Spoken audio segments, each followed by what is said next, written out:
Can you tell me about that morning? We got up in the morning, all of us, and it was routine to get dressed. And that day was the day of her ceremony. So I ended up doing her hair and putting her a really nice outfit, and then gave her a kiss and a hug. And Angel usually takes her to school in the morning, and I take my son to daycare. So he went, dropped her off. I got dressed because her awards were going to be at around 10:30 that morning. So I told her that I would see her there. So I got dressed. I got in my car, went to her school, walked in the cafeteria, sat down. I got there. I met my parents there because they were also there. And we had flowers and candy for her.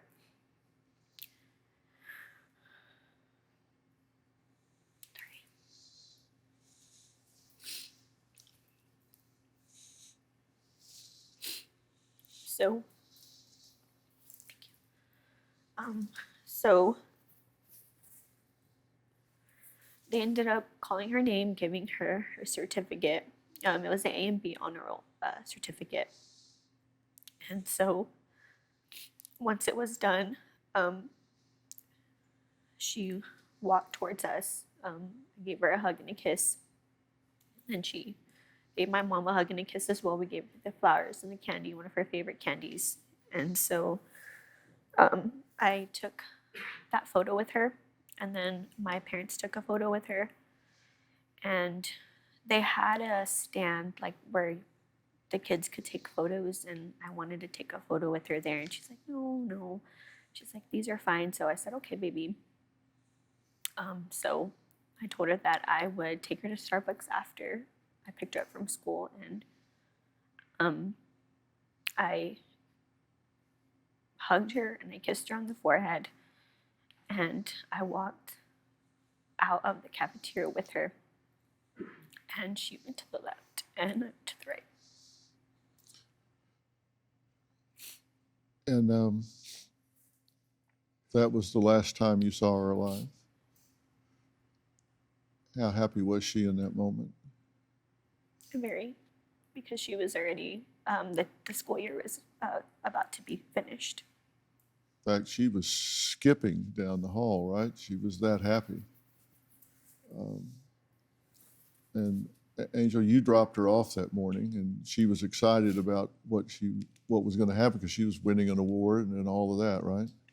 She was a little upset at me that morning because she had a sweet tea in the fridge that I snuck in and drank a little bit the night before, and she was so upset the next morning because she was going to take it to school.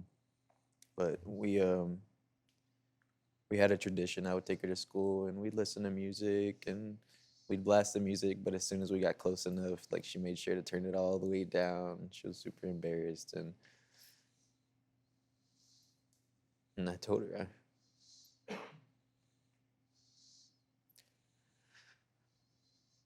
I told her I'd pick her up after, and we'd go to practice, and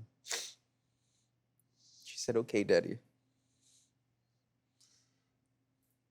But you didn't pick her up because of what happened. And let me just ask you too, because I want to know what you say to yourselves.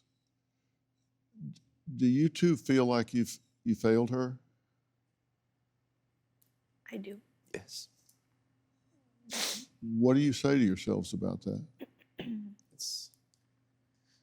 It's hard. I mean, everybody's saying, it's not your fault. It's just you couldn't have known.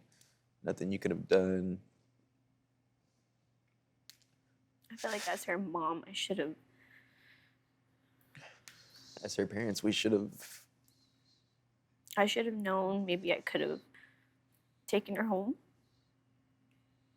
instead of leaving her there.